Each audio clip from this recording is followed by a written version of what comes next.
హల్లెలూయా. దేవునికి మహిమ కలుగునుగాక.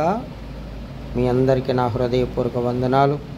దేవుడు గొప్ప దేవుడు, గొప్ప కార్యం చేయవాడు. ఈరోజు 10వ దినము దేవుడు మళ్ళా 10వ దినంలోకి అనుగ్రహించాడు.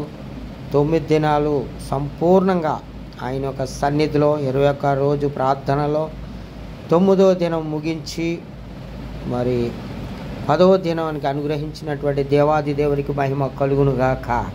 దేవునికి మహిమ కలుగును. మరొకసారి దేవునికి మహిమ కలుగునుగాక. హల్లెలూయా, హల్లెలూయా. దేవుడు సెలవిస్తున్నాడు కీర్తన గ్రంథం నుంచి 51 వచనంలో, నా దోషము పోవునట్లు నన్ను బాగుగా కడుగుము, నా పాపము పోవునట్లు నన్ను పవిత్రపరచము. దేవునికి మహిమ కలుగునుగాక. హల్లెలూయా. దావీదు ప్రార్థన చేస్తూ ఉన్నాడు, నా దోషం పోవునట్లు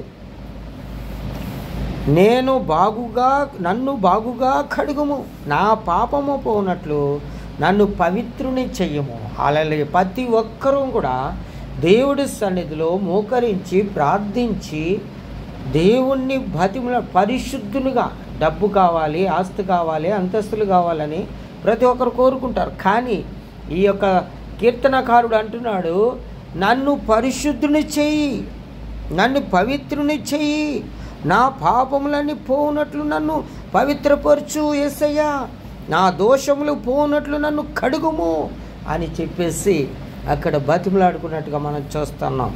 అలాగే పేతురు కూడా ఇక్కడ అడుగుతున్నాడు, ప్రభువుని అడుగుతున్నాడు. ఏమనంటే యోహాను సువార్త 13వ అధ్యాయము 9వ వచనంలో, సీమోను పేతురు, ప్రభువా, నా పాదములు మాత్రమే కాక నా చేతులు, నా తల కూడా కడుగుము అని ఆయనతో చెప్పును. నా యొక్క పాదములే కాదు, నా తల గడుగు, నా చేతులు గడుగు, నన్ను పరిశుద్ధుని చెయ్యి, నేను పాపిని అని అక్కడ పేతురు ఒప్పుకుంటున్నట్టుగా చూస్తున్నాం. చూడండి, మనం అనేక రీతిలుగా మరి ప్రతిదీ దినము ఏదో ఒకటి పొరపాటు తెలిసి చేస్తాం. కాబట్టి ప్రభు సన్నిధిలో ప్రతి దినము ఒప్పుకొని విడిచిపెట్టి ఆయనను బతిములాడుకోవటం ఎంతో మేలు, ఎంతో మనోహరం. దేవునికి మహిమ కలుగునుగాక. హల్లెలూయా.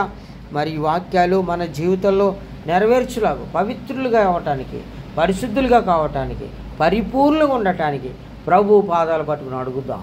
అయితే ఈ పవిత్రతలో, పరిశుద్ధతలో, న్యాయము, నీతి, యథార్థత మరి విశ్వాసము కలిగినప్పుడు అనేకమైనటువంటి శ్రమలు కూడా మనకు సంభవిస్తుంటాయి.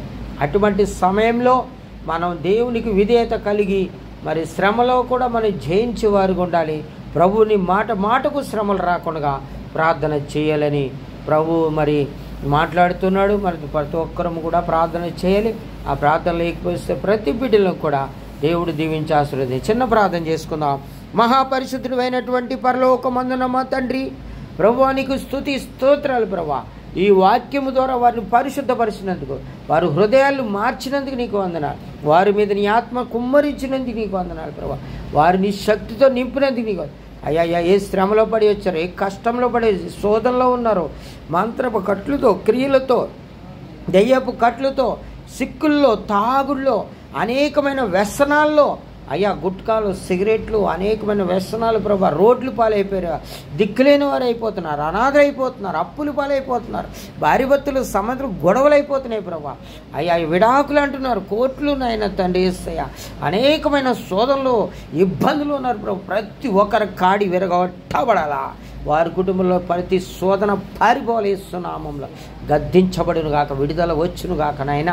ఇదిగో ప్రతి ఒక్క హృదయమును మార్చండి ప్రభా. ప్రతి ఒక్క హృదయం మారు మనసు పొందాలి ప్రభా. ఇదిగో మేము నమ్మేము, బాప్తిసం తీసుకున్నామంటున్నారు, హృదయము మారలేదు ప్రభు నాయన. హృదయం ఇంకా మారలేదు ప్రభా. ఇంకా తాగుడని, వ్యభిచారమని, లోపమని లోకంలో తిరుగుతూ ఉన్నారు. యేసు నామములో కలిపోవును గాక, ప్రతి కాడి విరగొట్టబడును గాక. యేసు రక్తమే జయం, సిలువ రక్తమే జయం, సిలువ రక్తంలో సంపూర్ణమైన విజయం కలుగును గాక. హల్లెలూయా, హల్లెలూయా. మీ ప్రార్థన ప్రతి ఒక్క అవసరతకు ఫోన్ నెంబర్ పెడుతున్నాం పోస్ట్లో. మీరు ఫోన్ చేసినట్లయితే మేము ప్రార్థన చేస్తాము. తప్పక కామెంట్ ద్వారా తెలియపరిచినా సరే మీకు మేము ఫోన్ చేస్తాం. మీ ఫోన్ నెంబర్ పెడితే దేవుని నామానికి మహిమ కలుగును. ఏ శోధనైనా, ఏ కష్టమైనా, ఎలాంటిదైనా దేవుని కార్యము చేస్తాడో తప్పక మనం విశ్వాసిస్తున్నట్లయితే కార్యం చేస్తాడు. మీరు విశ్వాసంతో ప్రార్థన చేస్తున్నప్పుడు అలాగే మరి ప్రభువు మరి ఆ యొక్క రక్తస్రావణి స్త్రీ ఎలాగైతే నడిగుడ్డ ముట్టుకుంటే ఆ బట్ట వస్త్రము చెంగు ముట్టుకుంటే చాలు నేను స్వస్థత పొందిన విశ్వాసం గొప్పది.